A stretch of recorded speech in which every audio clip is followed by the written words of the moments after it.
Have you ever wondered what would happen if Chris Griffin, the lovable, slightly awkward middle child from Family Guy, decided to hang up his art pencils and step into the world of retail?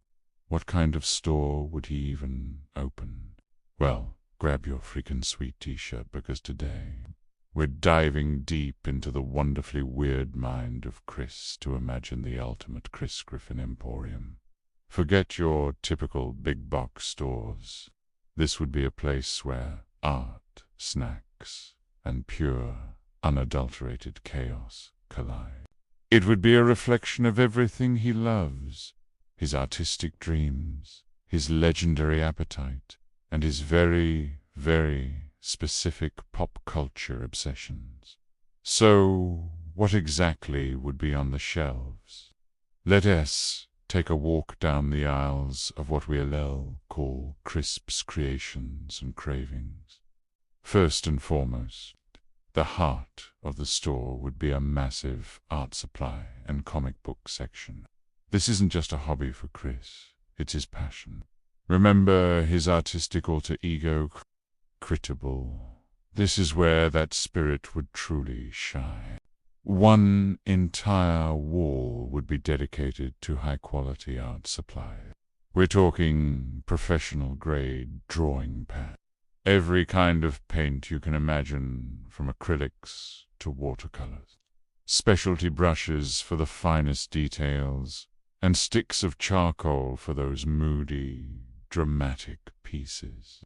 Chris knows the struggle of an artist, so he'd make sure to stock both affordable starter kits and the premium stuff for the seasoned pros.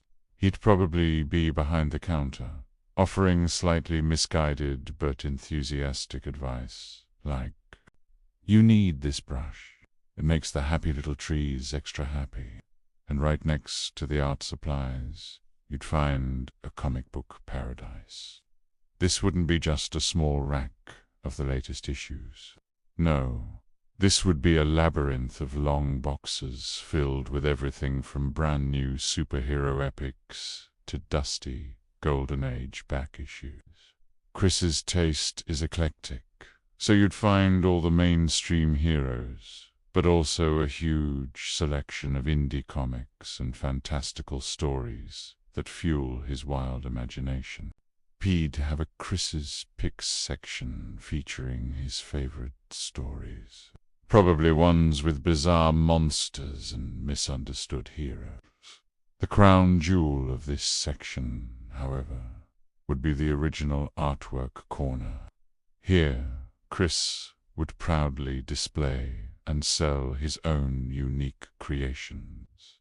You could buy a genuine Christabel masterpiece, probably featuring a heroic squirrel fighting a cyborg blender or something equally imaginative. It's the part of the store where his true soul would be on display for everyone to see. Now, let's follow our noses to the other side of the store, because you can't have a Chris Griffin establishment without an entire department dedicated to food. And we're not talking about your average grocery aisle. Welcome to the Snaptropolis. This section is a monument to Chris's insatiable appetite.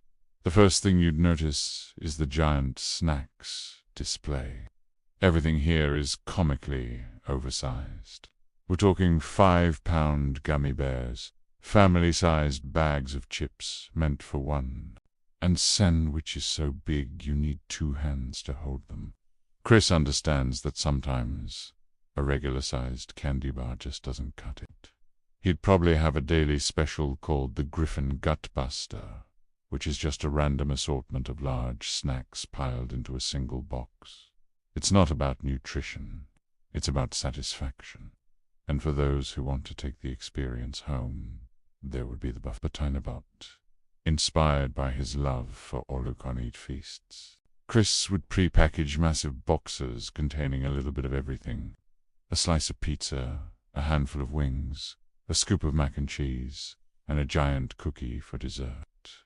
It's the perfect solution for when you're too lazy to choose just one thing. Of course, no food section would be complete without his own signature brand. Get ready for friggin' sweet, branded everything.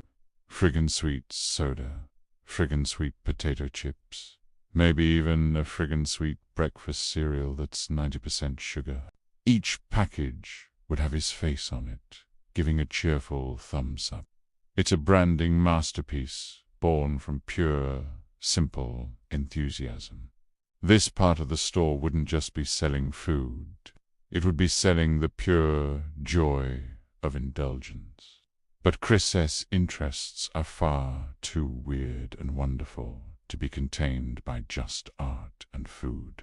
Tucked away in a dimly lit corner of the store, you'd find the novelty and niche section, which is where things get really interesting. First up, for all the fellow horror buffs, is the horror movie merchandise aisle. Chris has a deep fascination with the macabre, so this area would be packed with collectibles. You'd find action figures of classic movie monsters, replica props from slasher films, and t-shirts featuring iconic horror movie posters. He would probably host weekly horror movie nights in the store, complete with popcorn and terrified gasps. It is a safe space for everyone who believes a good jump scare is the best kind of entertainment.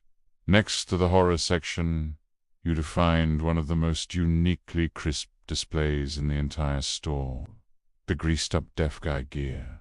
To Chris, the greased-up deaf guy is more than just a local oddity. He's a symbol of pure, uncatchable freedom. So naturally, he'd want to honor him. Here, you could buy everything from him, with greased-up t-shirts to novelty bottles of grease, for display purposes only, of course. There might even be a life-sized cardboard cutout for photo ops. It's a tribute that's both bizarre and, in its own way, incredibly sweet. It shows Chris's ability to find inspiration and heroism in the most unexpected places.